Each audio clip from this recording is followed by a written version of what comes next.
Hey everyone, welcome back to the Scott Stokely podcast. And you guys know by now, I love talking to people with stories, interesting stories that just turn out well and easy are not good stories. We don't like sharing those. Those are boring. I'm happy for the people that have those lives. Right. But in the real world, that's not something you sit around and talk about at the campfire. I have George Johnson with me. George wrote a book called Double Crossed that profiles his life from, do I sound like too suburby if I say the street? No, you don't sound too suburban. No, you're explaining it well. All right. So from the streets of Richmond, like a lot of kids growing up, but with some athletic ability, and pulled himself out of it. But unlike a lot of those quote rags to riches stories, this came with mental health issues and legal issues, and it wasn't a smooth path, and probably still isn't a smooth path every day. But he's a serial entrepreneur and author of the book that came out just a couple of weeks ago on Amazon. Welcome to the show, George. Definitely, man. I appreciate it, Scott. I appreciate this opportunity. I checked out a lot of your stuff that you're doing, and I'm glad to be here on your platform. Yeah, no, I am too, man. I'll tell you right off the bat before we get started, I've been very vocal about issues I've had with depression or mental health issues, mostly in my past, because I thought that made me stronger to make myself vulnerable. But I also admire other men that do that, because it's still, even in 2021, not okay for men to do that. So I commend you for having the balls to put yourself out there. And I mean, I appreciate that. And I have the same experience. And really, I tell my story in my book, and we can get into that. But the overall piece that I wanted to use was my story, and to share the mental health issues that I dealt with, and just using myself, because I know in my community, right, in the hood, it's a stick in it, and I don't even think it got anything to do with being in the hood. Just across the table, like you said, as a man, to be that vulnerable to share that you're dealing with these mental issues, is the stigma is that you're weak, right? Because that was always my energy. Like, come on, just especially in sports, like, come on, pick yourself up, stop being a pussy. Like, come on, let's be strong. And so I didn't realize until going through what I went through that I really had an issue, and I really, had to deal with it. And clearly, being from the dynamics where I'm from, the inner city, I know that all my younger nephews and younger friends and the younger guys that I mentor, they dealing with mental health issues, but they doing stuff like popping pills and drinking and abusing weed. And so me being present and letting them know I'm going to therapy, and I even showed my therapy sessions on my social medias, and just trying to show us a different light that, hey, I can say that I'm dealing with these issues, and this is how I'm coping with it. I'm going to get help in this way, versus just getting high all day or getting drunk all day or popping perks or popping pills. Right on, man. I love it. I can't wait to get into it. So I want to start off talking about, you grew up in Richmond. I just real quick, this is mostly going to be about you. But when I first heard of Richmond, Virginia, I mean, I'd heard about it historically, right? But the first time I knew about it was in 1991. I moved, I rented an apartment in Richmond, California. I didn't know where that was, but then I read that Richmond was the murder capital of the U.S. Exactly. And it turned out it wasn't Richmond, California. It was Richmond. When people say from a rough neighborhood, like, you came from a city that got to be the murder capital of the U.S. for at least 1 year. So tell me what's going on there. So you're right. A lot of people, depending on, your knowledge, but Richmond was the murder capital of me growing up. I was born in 88. So in 91, we was a murder capital. And so, we ranked that year for murder capital, but that is just the stigma, and it still is. It's crazy. I've, almost all my friends been shot. I got friends that's been killed. And so that's just the norm, right? And so we normalize those type of things where I'm from. And I didn't even know that it wasn't normal until basketball took me around the world, or took me to school, or now I move in different places, and stuff that I think is normal. Everybody like, that's crazy. But like, that's just where I'm from. And so getting back to my story, I'm the youngest of 5 brothers. And so basketball kind of kept me out of these things. It was always around me, drugs and murder and everybody having a gun. But basketball is kind of where my safe haven was. And that kind of guided me through these things. And so, through all these turmoil that was around me and where I grew up, I was able to get out of it per se, right? I was able to use basketball. I went to a prep school my senior year. I got recruited to go to a prep school, the middle school of Albemarle, which is actually where they shot the movie Major Payne at. I don't know if you've seen that movie, but that's kind of like where, so in the hills, way far from where Richmond was. So I went there. Then I was able to get a scholarship to EMU in Harrisonburg, Virginia. And so basketball was the tool to just bring me out of where I was from. I was able to get my degree.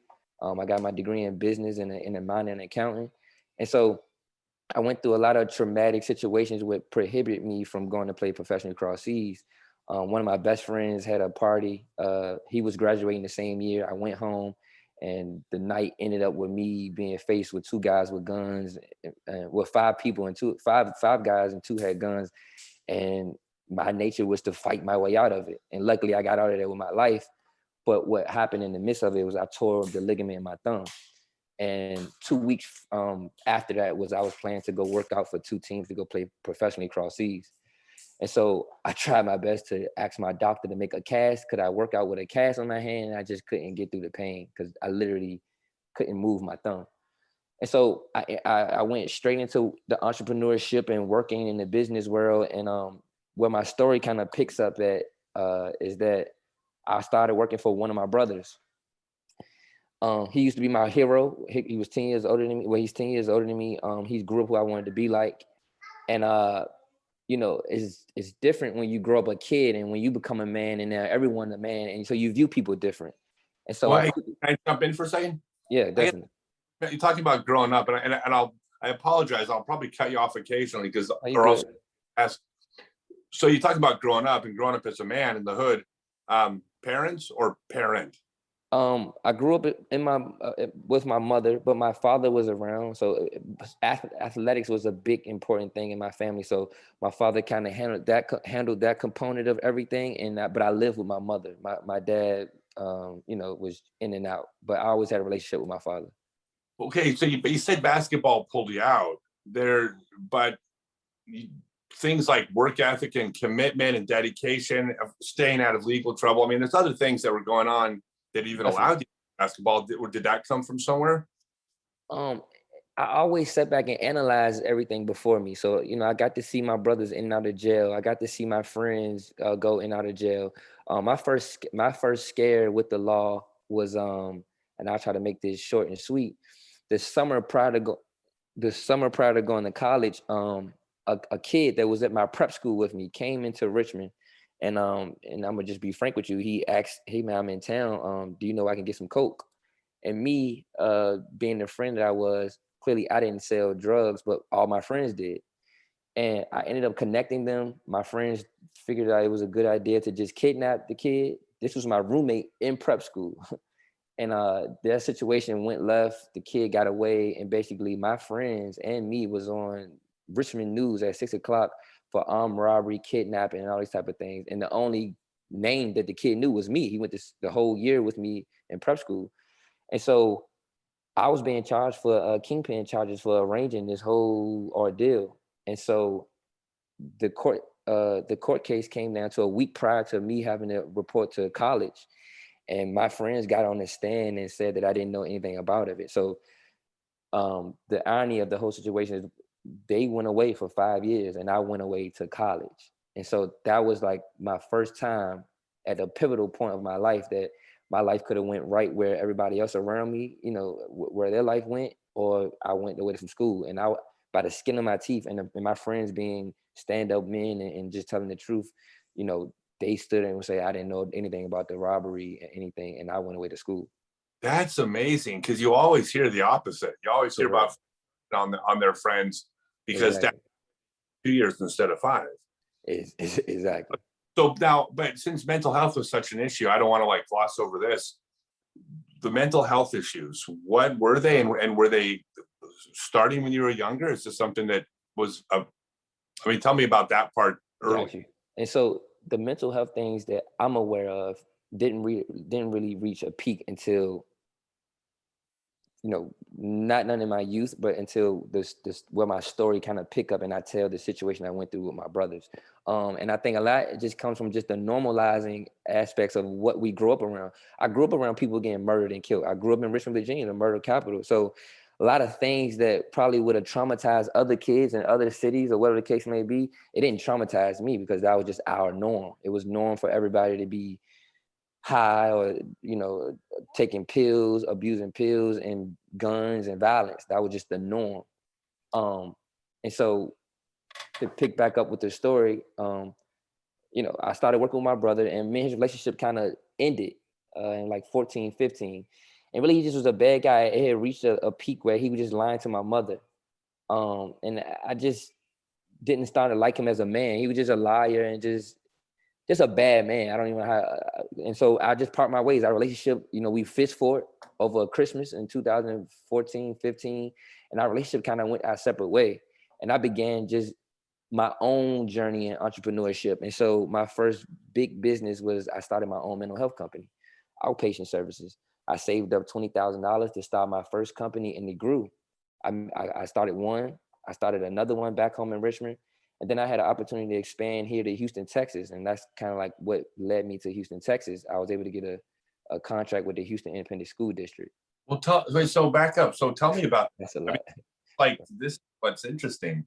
So the first one you started, what was it? And like, tell me about this. So it was in Richmond, Virginia, and I still have it to this day. It's a mental health company. We work with underprivileged kids on Medicaid, and we service the demographic of the poor inner city kids, and we work with kids with like ADHD, aggression issues, PTSD, and we help them. Is it mostly like pain and mentorship or? No, it's actually clinical. So I hire clinical staff that actually do assessment and give a diagnosis on these kids, and we provide counseling services with them. So we work on how to deal with their aggression issues, how to deal with their ADHD, and all those different array of diagnoses. Where does that come from? I mean, where does the desire to not only not follow in the footsteps, Mm-hmm. because most people follow in the footsteps. This is the trap of, it's not the hood, it's the trap of poverty. Correct. Footsteps of those around them. Why not you? And then what makes you want to break the cycle with other people? Like, where does that come from? I think I always had an entrepreneur mindset. And like I said, basketball always was on the forefront, but like other things that I kind of didn't. In sixth grade, I learned how to sew because growing up, it was a cool thing to have these basketball team patches on your clothes. Right. And so I had to take home ec in the sixth grade. I'm sorry, in the seventh grade. And so Yeah. part of one of the sessions in home ec was how to sew. And clearly all the boys in there like, man, I don't want to sew. But early at that age, I was like, if I know how to sew, I could do a lot of things and sell it. And so by eighth grade, I was making like $100 a day, just kids bringing in their t-shirts or their jeans, and I was sewing patches on them and like literally making like $50 each item of clothes.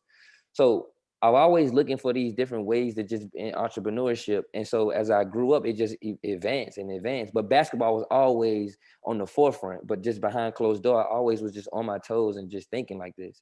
And so the company that I entered into after school and I wasn't able to go play cross seas was a mental health company, but I was just punching holes and stapling, just doing little things just to get a paycheck. But while I was there, it was like, I want to learn this whole thing, how to do the billing, how to do the payroll, how does the services render, what are the credentials of all the different components here at this company. And that was my brother's company.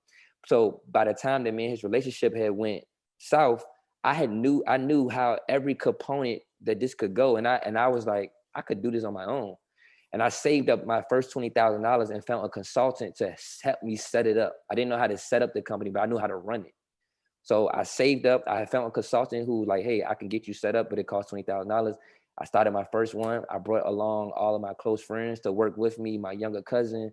And I started my first one and it grew because clearly I was 24 years old in the mental health field, which is awkward because, just to be frank, it's a field just filled with old white people, right? And they're doing things a certain kind of way, but I was able to bring a young, different kind of look to it. And so I look different. The kids interact with me different. And everybody I hired was young and can relate well with this demographic. And that's what separated me from the competitor. This is cool. All right. So Gosh. I just love this, but I love, I'm a fan of capitalism. I think capitalism and the idea of making money and being successful and having stuff like can drive things, but you can channel it different ways. And so you've channeled like becoming personally successful in a way that's also helping people. I mean, is that on purpose? That is on purpose because, you know, I know a lot of people that get money and make money and they make a lot of money. But when you lay down at night, right, it's just like it's a piece that I get to lay down and be like, yeah, I'm making a lot of money. I'm doing well for myself, but it's a side of the things like I'm doing like good stuff. It make me, you know, it's a piece that you can't take from me. Like I've taken guns out of mothers' hands because they wanted to kill themselves. I work with families that deal with the craziest stuff, live with no power. And so it hit different. I'm not just taking money from out of the world. I'm really like doing a change and I'm rerouting kids. I done sent kids to college and all types of stuff. Yeah, I mean, fantastic. But this is the where the story starts to get interesting. It starts to get interesting. Point in the movie that the story's over. Right, exactly, right. This kind of story's beginning. A story is just beginning. All right, so this is where the mental health issues start up. So tell me what's going on now. So in 16, I'm now living here in Houston. My mom's retired. I give my mom $8,000 a month. I'm making $100,000 a month amongst all of my different business endeavors and everything. I'm living the life. I'm living in Houston, Texas, downtown Houston, Texas. And all of a sudden, I started getting phone calls and everybody around me started getting investigated by the federal government. And so it went on for maybe a year before it came directly to me. But basically what happened was my brother company that I worked for those 2 years when I got out of school, he had never paid federal business taxes and he was defrauding the government. He had a scheme going on. He was just stealing. He had been doing this prior to me coming out of college and he was still doing it after I left him. And so the relationship that me and him had went where it went. And like, you know how the federal government work, when they run down on you, if you can throw somebody else in the fire, it helps you out. And so, you know, we didn't know at the time, but my brother had said that he didn't even own his company. He wasn't even operating his company and it was all me.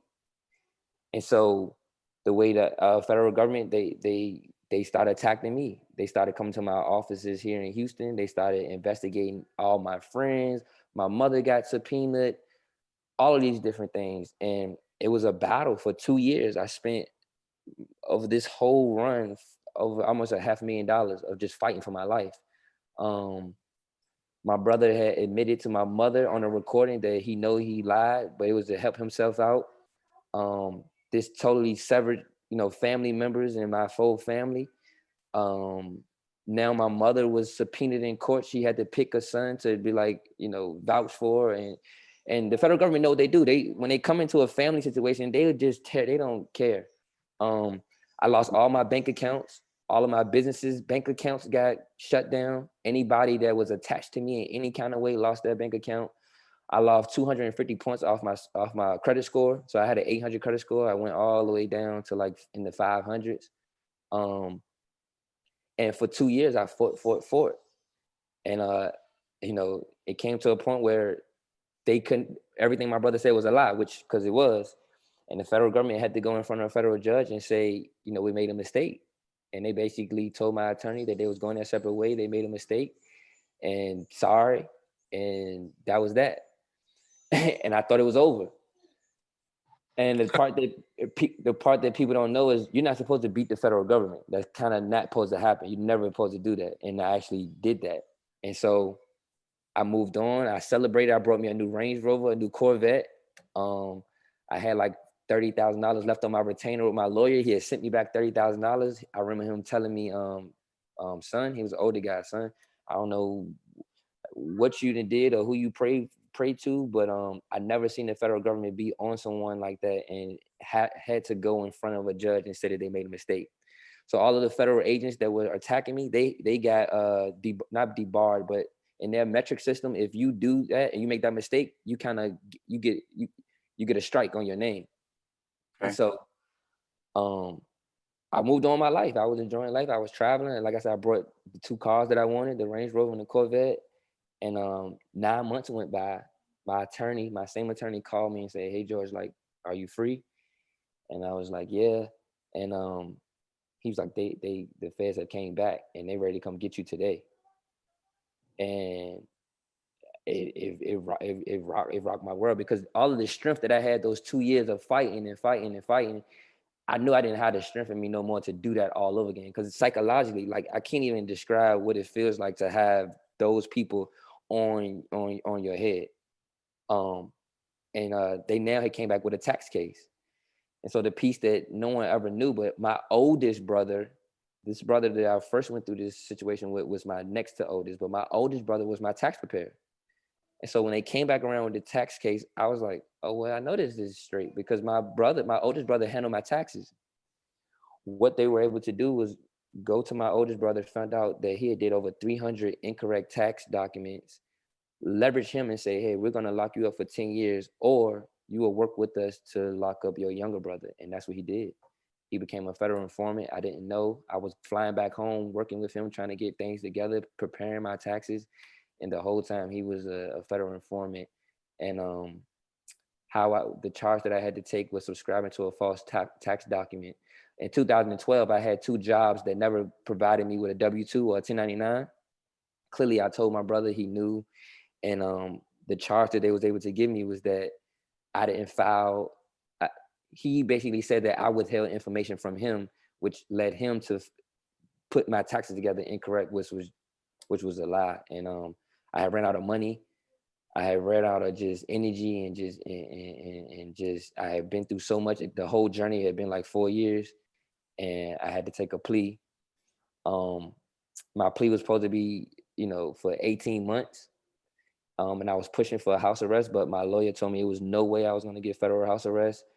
And it's a lot of stuff that I'm not supposed to share, but basically the president of my university was a Freemason. And I don't know if you know what a Freemason is, but that's like some high up secret space. But he made a couple of, letters and a phone call, and I was able to get it 365 days on federal house arrest here in Houston. And so, when you fighting for your life, right, for that long, and you stressed at that level, I'm fighting for my life, man. I'm not even realizing all the things that's transpiring. I had two children in the midst of that whole stint. My youngest son in the midst of all that. I was so detached from just everything, because I was literally fighting for my life, that I looked up 4 years was gone, and like my family now is torn apart. I don't have these relationships no more. My relationship with my father kind of is just done, because he's real close to my oldest brother. And just the visual, to try to make somebody understand, standing in federal court with your brothers, with the federal government, our mutual family behind you. I try so many ways, and I try with the book and I try to explain it, but I can't even break down like what that feels like. And so luckily I was able to get the federal house arrest, but like now I'm sitting in a house by myself, and just mentally I was just like, I was been fighting for 4 years. And so the mental part started kicking in, because I'm alone now and I'm in Houston. I'm not from Houston, right? I don't have family here to visit me and all those type of things. And I don't even really have family no more either, because of what we went through. But the anxiety, the PTSD, the depression that I went through, that's what started me to start write. I didn't set out to write a book. That was how my method is, just writing down stuff that I never shared with people, how I felt about certain things. Because I never was this vulnerable. I never was talked about these different things, but I was just writing down. I looked up and I had so much stuff written down that I had reached out to a ghostwriter, and he was like, man, we could put this together and it'll be a powerful book. And so I tell that story that I just kind of say, and I put a lot of more details in my book. But at the end of my book, I try to just use my story to shine light on this, just the stigma of mental health. Because I'm around a lot of young guys that go through a lot of crazy stuff. It might be crazier than mine.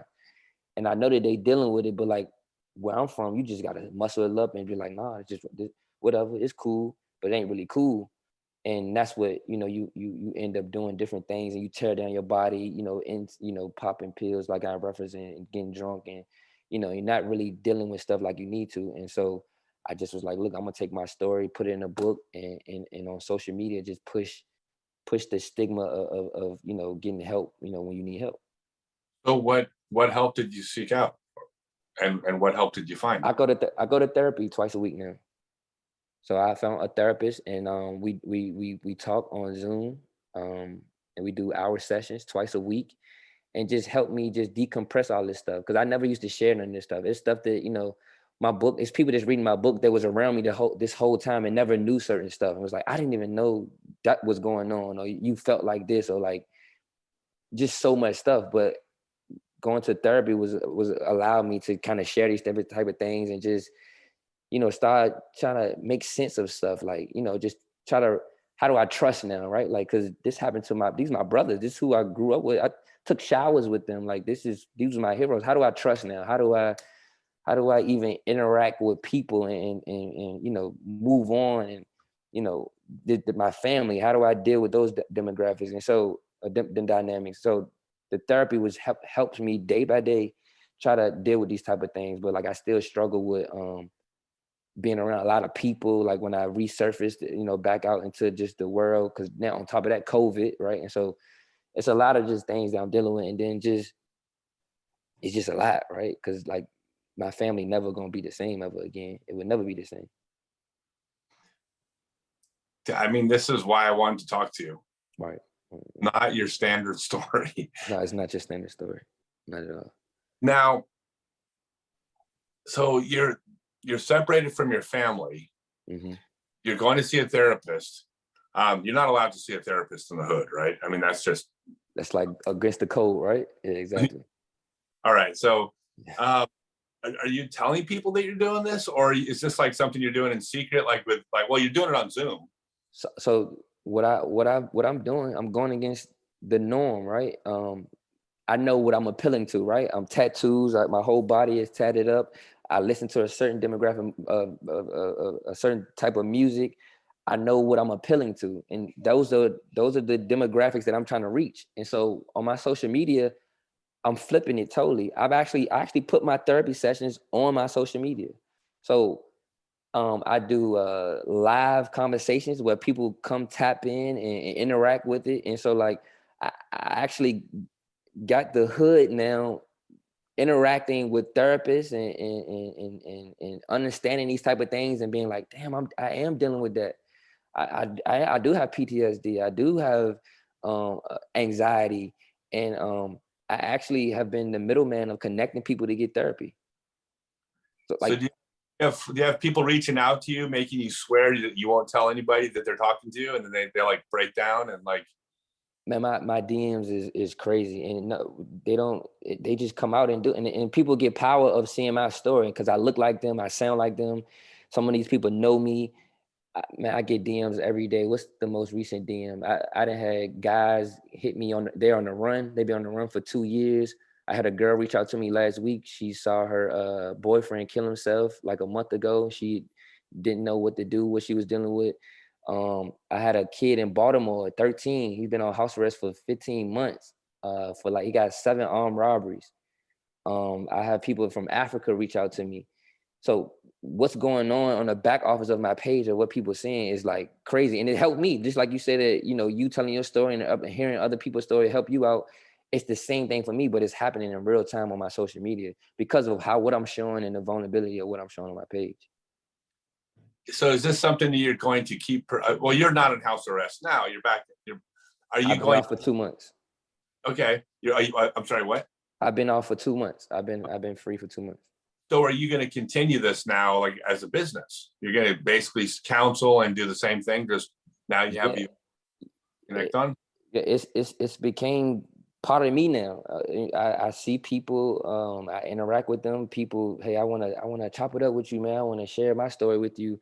Now people are reaching out to me to paying me to go speak and share my story, just like I did with you, and kind of shine light on the mental health aspect. So it's became a business and a purpose behind it, other than just a book. Like I thought it was just gonna be a book and be like, great, I'm an author now, and let that live on Amazon. But now it, like you say, it's spiraled into a whole different thing, and it's became bigger than me.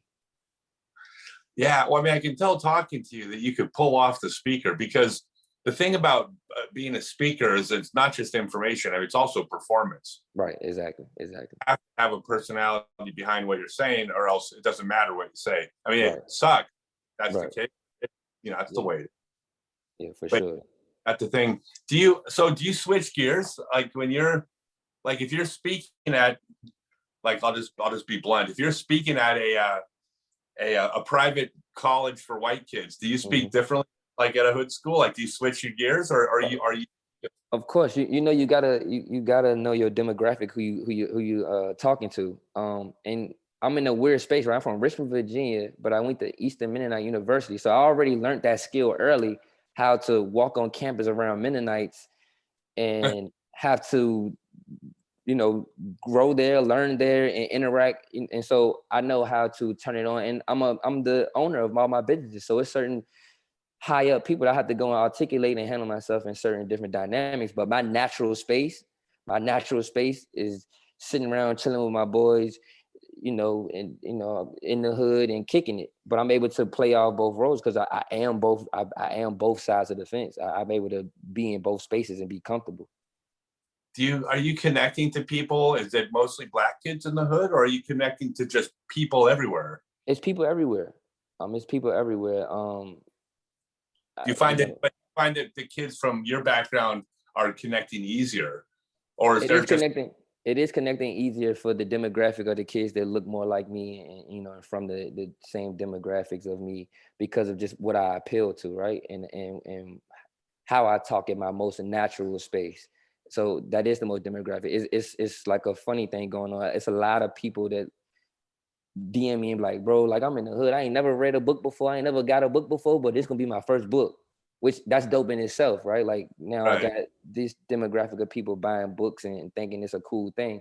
And so, I am realizing that that's who I'm servicing.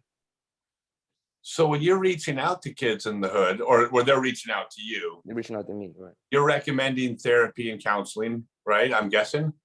For sure, because I can meet them right where I know what they're doing. I know all the young boys popping pills. It's the norm. When all my young boys come out around me, and when I be around, that's the thing to do. Pop Percocets. How do you cross because, well, or I'm not telling you, I'm asking you. Mm-hmm.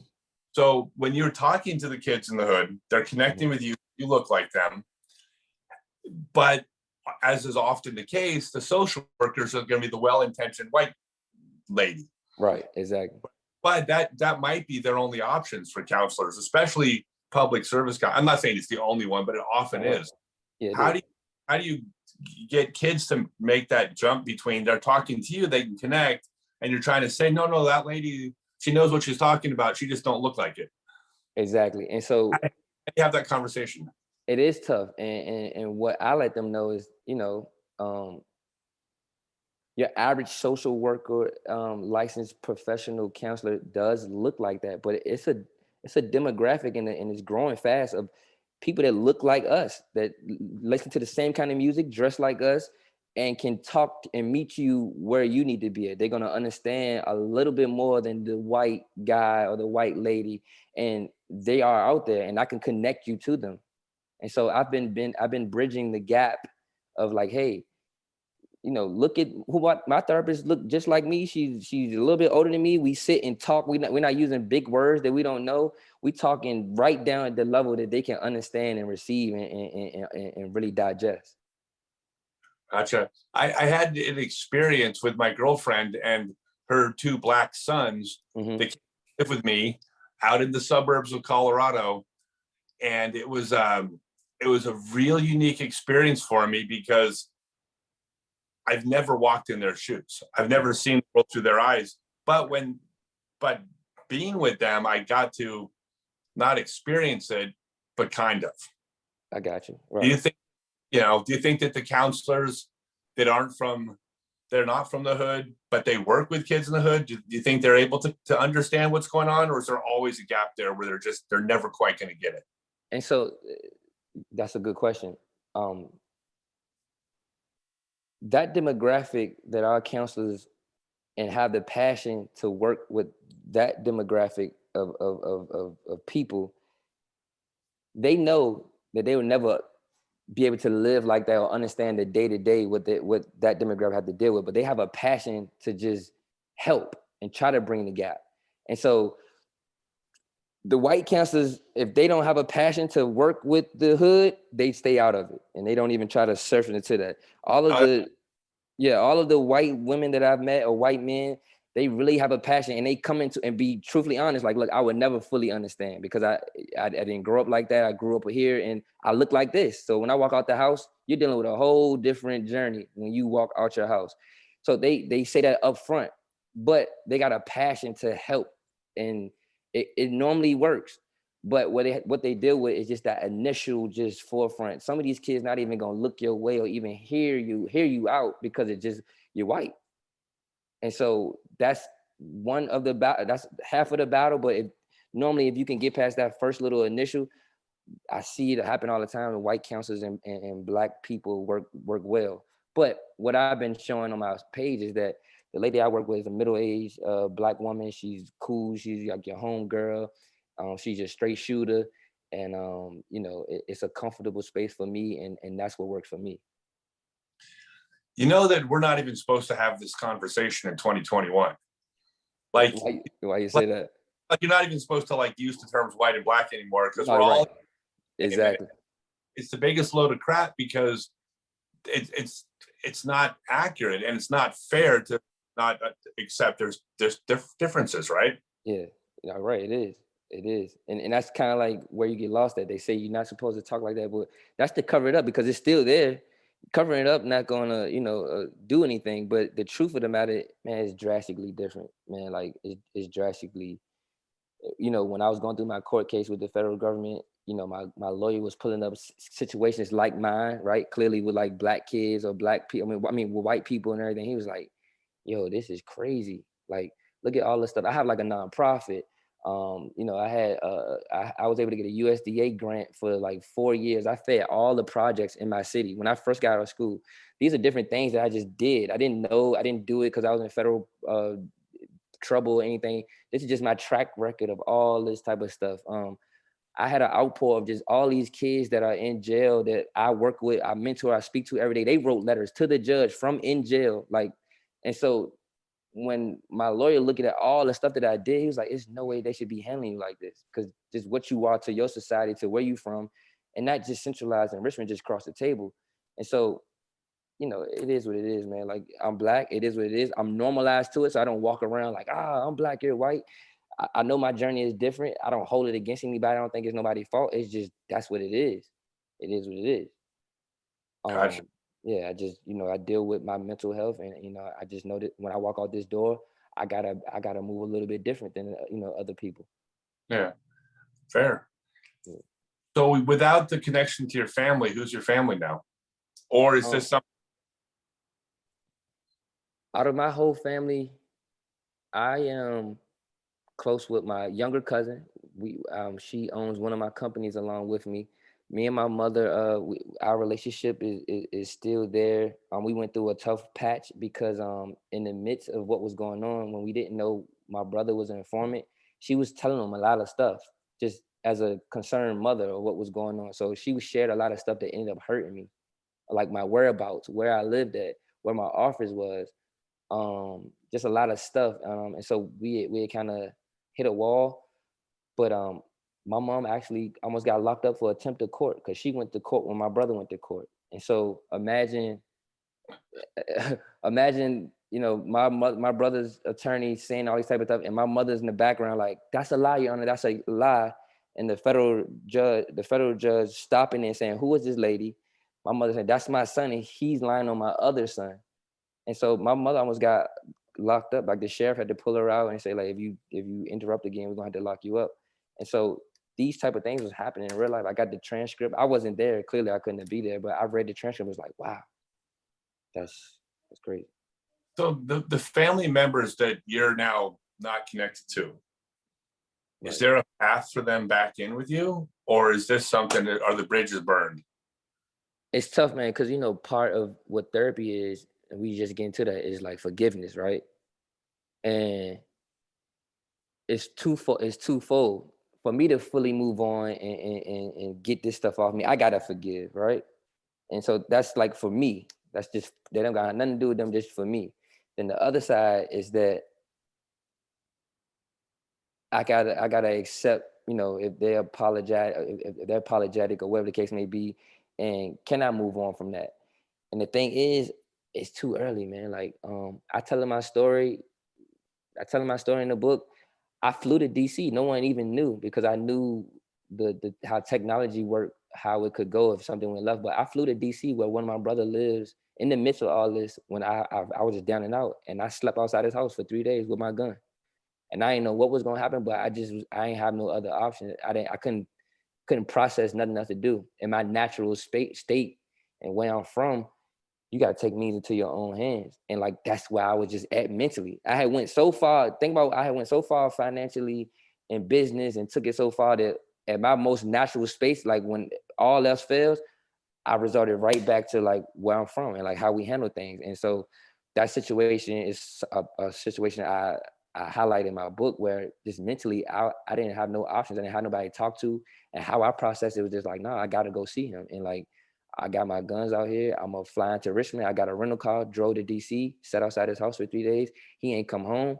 And now looking back, I'm glad he didn't, because I don't know what would have happened. Because at that point, but that was just the mental space that I was in. But to answer your question, have I forgiven for my sake so I can move on? No. Yeah. Out of you forgiving, is there a path for that person to ever come back into your life? Like, or have you ruled this person out? Like, okay, you're no longer a part of my. I never want those relationships ever again. I don't need them. I don't feel like I need them. But do I know that at some point in my life I'm gonna have to forgive and accept what happened? Yes. But as in, would things ever be the same ever again? Nah, because no, never. Right. Yeah, never. And because it just get deep. And a piece, how we started developing in this book with my ghostwriter, we had to, you know, what's going to be our overall theme. And so my book is based off the biblical story of Cain and Abel. I actually got a picture of the whole biblical. This is a whole picture depicting the story of Cain and Abel. And I don't know if you know that story, but that's where the older brother killed the younger brother out of jealousy and whatever dynamics. But that's what we pull from my story. And so, and that's kind of like my situation where, you know, my two oldest brothers, you know, they didn't literally try to kill me with a weapon, but, you know, it felt like they was killing me.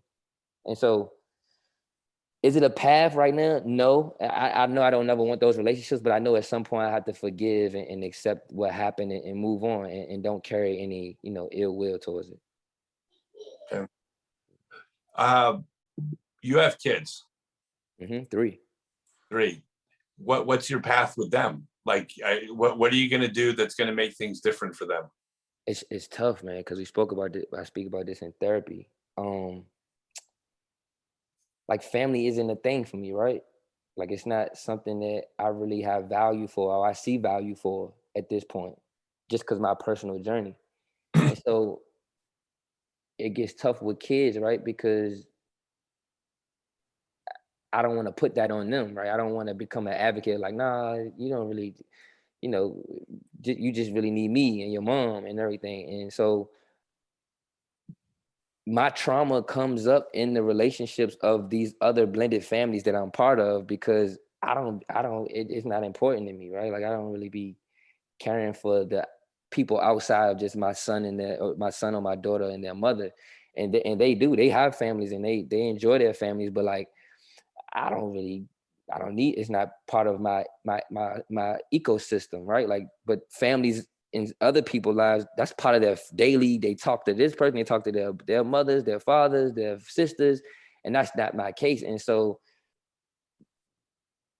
it's something I gotta figure out because like, I don't want to put that on them, but it's something that I just know I gotta figure out and help them with that, even though that I don't even have no value for it. I gotcha. Yeah. Yeah, I'll tell you one. I'll share something real quick about me. Hmm. So when I wrote my autobiography, the book opened up with, I get to give one sentence, one quote that's going to be the theme of the book that I want everybody. You get to pick this one sentence that's going to encompass everything you want to say. Right. One message you want people to take. And what I wrote was, it's my favorite expression in the world. It's go where the love is, not where it's supposed to be. That's good. I should have Yeah, stole that. I right. should have stole that. Yeah. But the whole theme of it is basically there's love there, but then it's not always with the people that you think it's supposed to be. And as long as you go to the right direction, that's a win. And my life has been centered around, I came from, I don't have your story, but I have some shit family, Mm-hmm. but I don't need them. I have this whole other family that is what I need. Right. Yeah. I receive that. All right. So what does someone do? Like, how do they reach out to you? How do they find you? What does someone do when they're struggling? Got you, man. Right now I'm sending all this energy and traction through my Instagram. My Instagram is at 2x, the number 2x crossed, representing the double cross, but it's 2x crossed. And I interact a lot. I do a lot of stuff. Like I said, I integrate a lot of different things. Like I'm part of an affiliate marketing program. So I've sent probably 15 people to Miami on free trips because I could give out free trips. So like people that's struggling and they tell me their personal story, I let them know like, hey man, like if you can find a break, I'll send you to Miami for a weekend and for free, totally free. So I try to do different interacting type of things. I try to share my story. Hopefully that helps out another person. Clearly I want them to buy my book because I would appreciate them buying my book, but I have the merch as well. But coming to my Instagram page, you'll see a whole bunch of different things. I have reenactments of certain things that transpire. I have actually voiceovers because stuff was being recorded during this. I actually have them, and I put this stuff up on my social media. Like I literally have my brothers telling my mother, "Ma, I know I lied, but I don't have a relationship with him no more." Like crazy stuff that people be like, "Is that real?" And it's really real. I put my paperwork on my social media. Like you can see my brother saying this in court, like the whole thing. It's like a movie. Gotcha. Well, I'll definitely put all the links up on the page. Definitely, I appreciate that. Man, I do appreciate your time. I love people that are taking the shit and giving it back in a way that's not shit. Right, I got you. Yeah. I couldn't think of a better way to phrase that. That's perfect. Yeah, that's perfect. Yeah, definitely. But man, I appreciate you. I've done probably 50 podcasts or interviews. This is the dopest one. Like I like you for sure. Right. I appreciate that. Well, I'll keep following you and cool. Well, hey, thanks everybody. I'll put the links up. Maybe we'll follow up with you in a while and see how things are going. I appreciate that. Hey, everyone, thanks for tuning in. I hope you guys enjoyed this. Go out and buy the book. Go out and buy Double Crossed. If this isn't a story, well, if you don't buy the book, definitely go see the movie in 4 years. Right, definitely. But hey, thanks again, George. Appreciate it. Definitely appreciate it, man. Hey everyone, I'm now on Patreon. Click the link below. Not only keep the free content coming with tutorials, tips, podcasts, etc., but get a bunch of free stuff like live stream Q&As, copy of my book, voting on topics, behind the scenes, bunch of cool stuff. Click the link down below to join.